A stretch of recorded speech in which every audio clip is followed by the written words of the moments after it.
Today's recipe is one of those that's perfect for a party because it's deep fried, crispy and delicious. Today is Lunar New Year. We ourselves are going to be partying and we are going to be eating these, aren't we, Ma? Yes. So what are they? However you want to call it, spring roll, pancake roll, egg rolls, whatever you call it, it's delicious. Yeah, we call them chungjian. And for everyone celebrating the Lunar New Year, like us and this rather fetching cat, Gong Si Fat Tai! Wish you get rich! Wish we'd get rich. Yeah. And this was made of real gold because that'd be awesome. So we have shown you a few recipes in the past for spring rolls, mainly a meat one and then a vegetable one. Today we're combining the two to make the ultimate Chicken! it is chicken.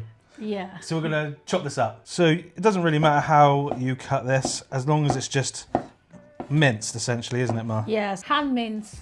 We're not using a machine. You can use mince, like pre-bought mint, if you want. But what you'll find is that the texture's a bit different, which is fine. If you want it really, really fine, then just buy the mince in. It's just nice, in my opinion, to mince it yourself. And to be fair, it doesn't actually take that long. As always, the amounts are in the description below. And that there is good for us. Mixture of sizes, and that is done. Just gonna place it back into the tray. So we're gonna cook this chicken off, and we're gonna add some veg oil to our wok. Probably need to plug it in. So I'm just gonna place the chicken into the oil on a medium heat. It doesn't need to be hot when the chicken goes in. Just adding a touch of bicarb. And that's to what, Ma? Tenderize the meat. You could have done that while you were mincing it, but I'm adding it now. Because it is minced, it's not going to be too much of an issue to keep it tender. At the meantime, we're going to put some salt. Yeah, you want to season it quite well. MSG hashtag massive. No, hashtag MSG massive. You used to get that so right, you know you're getting it so wrong. Cannot be right. Yeah, got to be. Just see whether you're listening or not. Someone go comment it. Just right? testing us. Yeah. Some white pepper. And some garlic powder. When they're in the pan, just move it about. Yeah. And just tap it to break the meat apart. Yeah, so the chunks stay chunky. No, that's the wrong thing. But you know what I mean. Yeah, not clump up together. Yeah, thank you. If they clump up, you can always use the spoon to break it up after you cook. Yeah, 100%. Yeah. So do not panic. That noise at the background sounds like a New Year dance drum. A lion dance. Yeah. Sorry for the impromptu dance session then. We're just going to brown this off. Now you can of course use fresh garlic in this if you want to instead of the garlic powder, but it's a different garlic flavour. So garlic powder gives you an almost I'd say artificial even though it's not artificial, but like a processed garlic flavour, you know, really punchy. The kind of garlic you taste when you're eating garlic mayonnaise or garlic flavoured crisps or garlic flavoured things. Whereas garlic itself is obviously going to give you a garlic flavour, but also when it's cooked down, it's not quite as punchy. So that's why we use the garlic powder, because I know someone will ask. But yes, of course, if you don't have garlic powder, use real garlic. I mean, garlic powder is real garlic, but use fresh garlic. Yeah, vice versa. Okay, so this is starting to brown. That's as far as we want it to go, really, because we don't want to overcook it. And I'm just going to put a few drops of dark soy sauce just to colour the meat a little bit.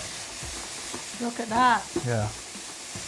I could pour this over some steamed rice with a fried egg, some chili oil on top. And that's a dish for you then. Yeah, just want to cook off the liquid in that soy sauce and then this will be ready. I'm just going to tray it out, dish it out I should say. Yeah, leave it to one side, let it cool. Yeah, definitely needs to cool. And why is that, Ma? Stop it damaging the wrapper. Yeah, because... I mean the pastry, not the wrapper. Yeah. Not the wrapper. Yeah. No, but the pastry. So the pastries of the spring rolls, Mum threw me off with that. If you let any sort of heat into it, they'll quite literally steam through and melt, become pulpy, and you don't want that. So we're just going to put this aside. First off, we've got some ginger, and we're just going to cut this front end off because it's dried. And we're just going to slice this up. Now we have made sure that this is washed, so don't worry about it being unclean. We're just going to cut some slices off. I'll take the end bits off just because they're a bit dry and slightly frayed. And I'm going to cut these into sort of like really fine strips. You don't need to peel them. We mainly peel them just for aesthetic reasons, but you don't actually need to do that. Isn't that right, Ma? Yeah, that's right. Yep. You can mince this up if you want, but I like quite large amounts of ginger in spring rolls. Yeah, when you eat it, you can taste the ginger in there Yeah. as well. Yeah, and we're just going to put this into a bowl. We've got a carrot here. Yeah, give it some colour. Again, this has been washed. You don't need to peel them if they've been washed. It's just for aesthetics, and it's going to go inside a roll, so it doesn't matter. I'm just going to slice these into, again, sort of thin matchsticks. Yes. I've made a flat spot there so it doesn't roll. And then you just come across. And then to make these into matchsticks, we're just going to come across them like that. Very simple and easy. You don't want them too thick, because if they're too thick, they can actually poke through the skin of the pastries. Get into the mix, there you go. Got some sweetheart cabbage here. How do you want to cut this, Mel? Do you want to do this one? Okay. There you go. And I'm just taking the end bit off. Yeah. You don't need much of this.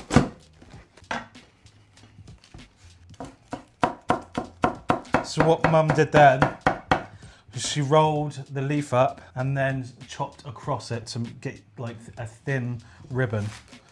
Cut off the heart. The stalk, is it? Stem, stalk. Yeah. Not really sure, it's not stalk, I'd say it's a stem.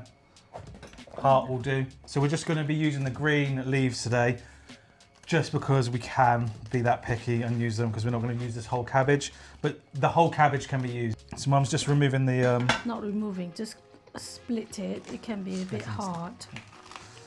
Rolling just it. roll it, it's easier for cutting. And now Mum's just shredding it.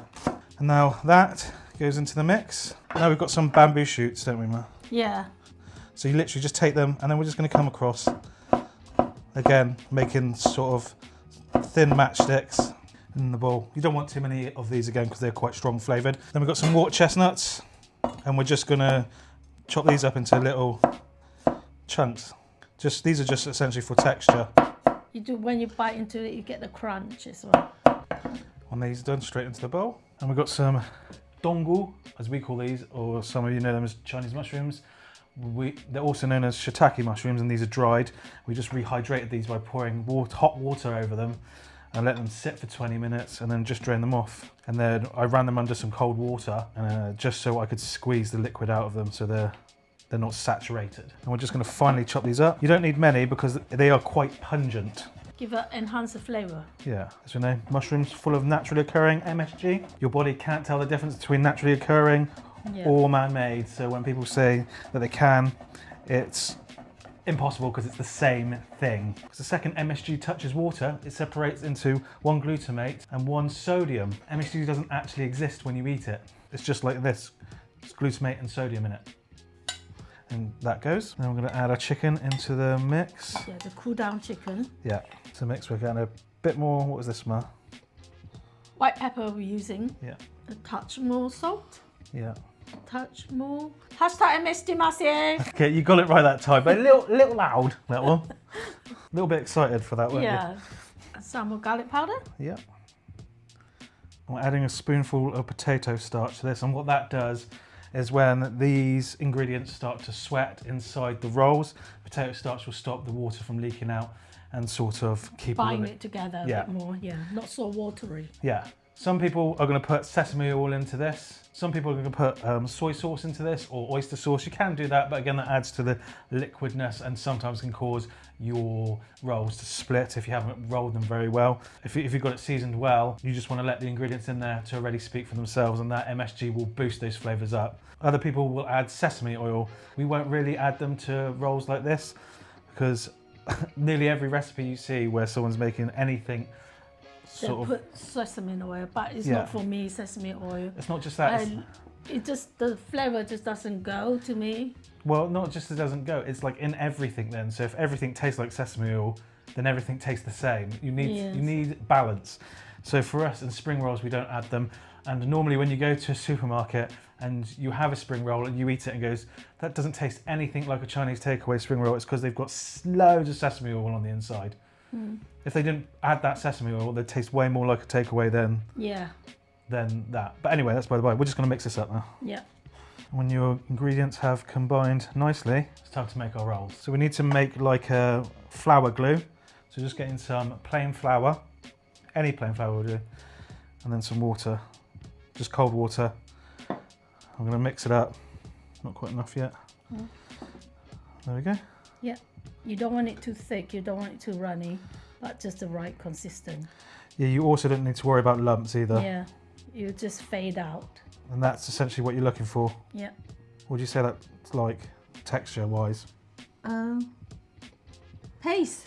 Yeah, it's paste. We've made a paste and it's paste texture. We're using these today. These are industry standard TYJ. We normally, for like pancake rolls, you want to use the 10-inch. These are the 8, because we're going to make, well, 8.5s. Smaller ones, I think the 6-inch are the smallest ones. Yes. And they make the mini rolls. Yeah, I think they're too small. Yeah. I prefer these. So we're going to be using these today. There are different brands, but this is what I grew up using. Yes, this is the one that we use. I'm going to open these up. You want to kind of open them and then you want to cut them. So you've got like a flap that you can almost reseal the bag with, so they don't dry out. See that? You've made a flap. And then I'm going to leave this step to Mum, because Mum is the master at rolls. See what I mean? Yeah, put it to one side. All right, just pull them apart. But I prefer to pull them apart rather than you can just tear one as you want. But I find it is easier to do it this way. This pastry is slightly thicker, it's easier to pull. Sometimes they come in really thin and they stick together and you have to be so careful with it. It's why I don't have the patience for them, because I'm quite heavy-handed. Okay. First of all, you get some paste onto the tip there, but you can do it as you at the end there, but I prefer to do it this way, because as you roll you don't want to let any of your roll become loose. You get a pinch of the mixture and lay it all out, put it at the corner here, and then just start rolling. And if some sticking out, give it a nudge, okay? And then this one as well, so the end there doesn't burst as when you fry it. Okay, you see what I mean? Another thing, if you start rolling and start turning in here, it's too quickly for you to make this turn, because here are too thin. It will expose when you fry them. It tends to get burned on this side. So you do another roll, and then sort of thicker, yeah? You do another roll before you fold them over at the sides. So you explain it better. Yeah, that way you get like a double sheet rather than a single. You see? Yeah. And then when you roll, this flap is covered. When you fry them, they tend not to expose and burst. Reason spring rolls are called spring rolls is because they were invented for the Spring Festival. Yeah, it's called 春节. Yeah, which literally translates to spring. Yeah. And then also they're made this shape to represent what, Ma? Gold bar. Gold bars. Like everything in Chinese, it's all about getting that paper.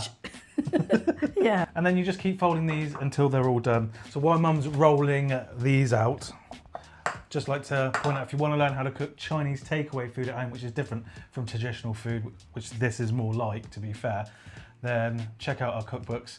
The first one is actually sold out at the moment, but it's pre-order only as of today, which is the 29th of January 2025. And these have been known to sell out in pre-orders. So just so you know, second book is in stock right now.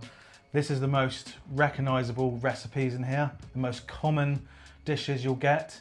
And the second one is the least common dishes, so like orange chicken, General Tao chicken, cumin lamb, stuff like that. Available at jangs.com, link below.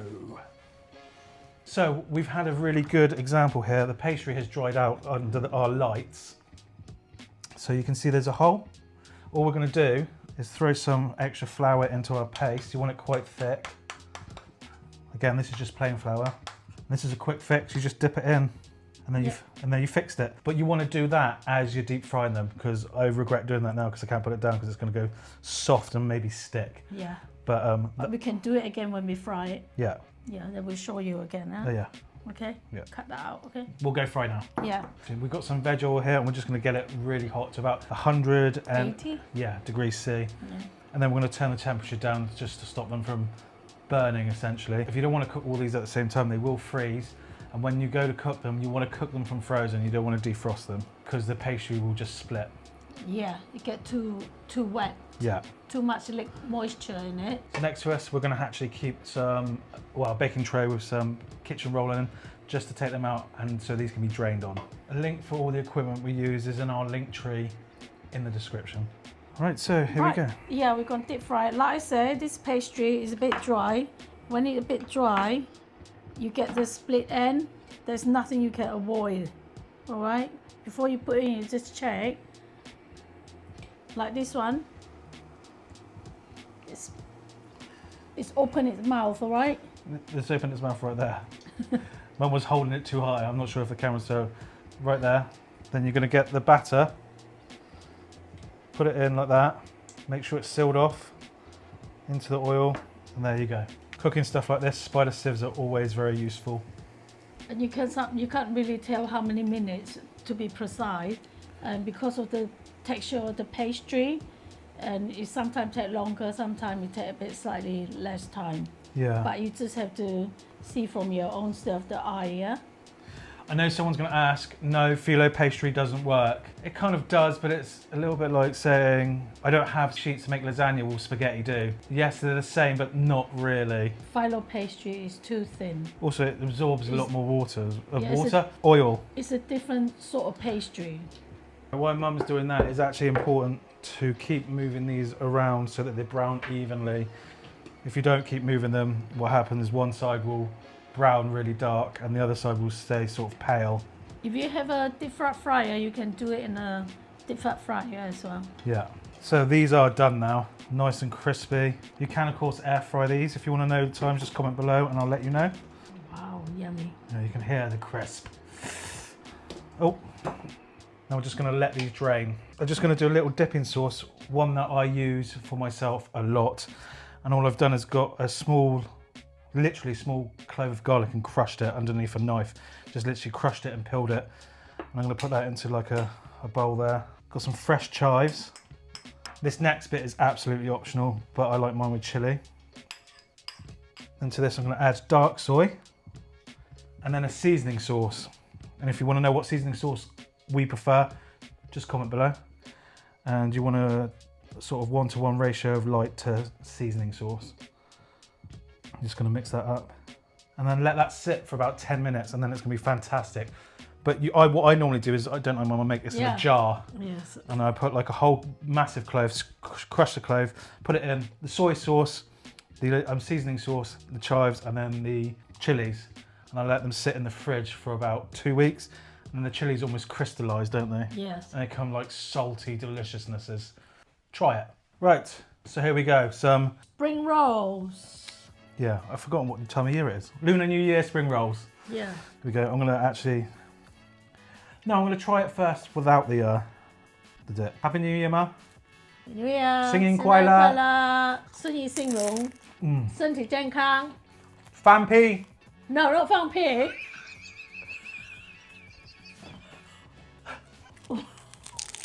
For those who don't know, Fampi means fart. I wanted to see if I could get away with saying it. Mum noticed, but Mum noticed.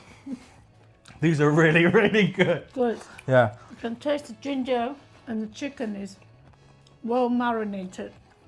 Yeah, and because we used the garlic powder, it's really garlicky without being raw tasting. Garlic powder, way forward. Also, because the cabbage is slightly browned in the oil as well, it almost gives it like a seaweedy flavour going through it, doesn't it? Now, to test my favourite sauce. I don't know why I'm testing it, I know it's going to be delicious. In the roll, in the mouth. Hot! What lava! Right. Piping hot.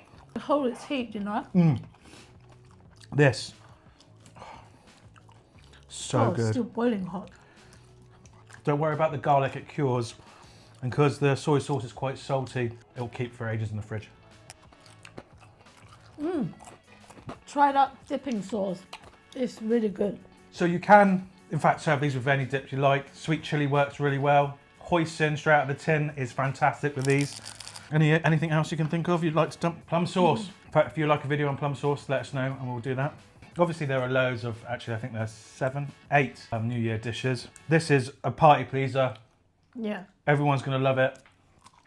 If you hold your own Lunar New Year celebration, you know, serve these and people will be like, where are the Ferrero Rochers? Don't worry, I got you covered. I got the spring rolls, and they're like, yeah, Ambassador, you are spoiling us. Isn't that right, Ma? Yeah. You enjoyed that one, didn't you? Don't be afraid to overcook these. They're really forgiving, especially if you use the right skins. They're quite difficult to burn, but yeah, in at 180, turn down to 160. Then you'll have perfect spring rolls. Hope you enjoyed that one. Yes. If you did, make sure to what, Ma? Thank you for watching. Don't forget to subscribe. Yeah, okay. Hit the like buttons, comment. Yeah. You are excellent. And Happy New Year. Happy New Year. You're going to sing Happy Birthday and New Year's. I know it. I know. Go on then. Happy cooking, happy eating. Oh, you're not going to sing? Okay, till next time. Bye. It's very nice with that dipping sauce, isn't Dip it? is awesome. Yeah.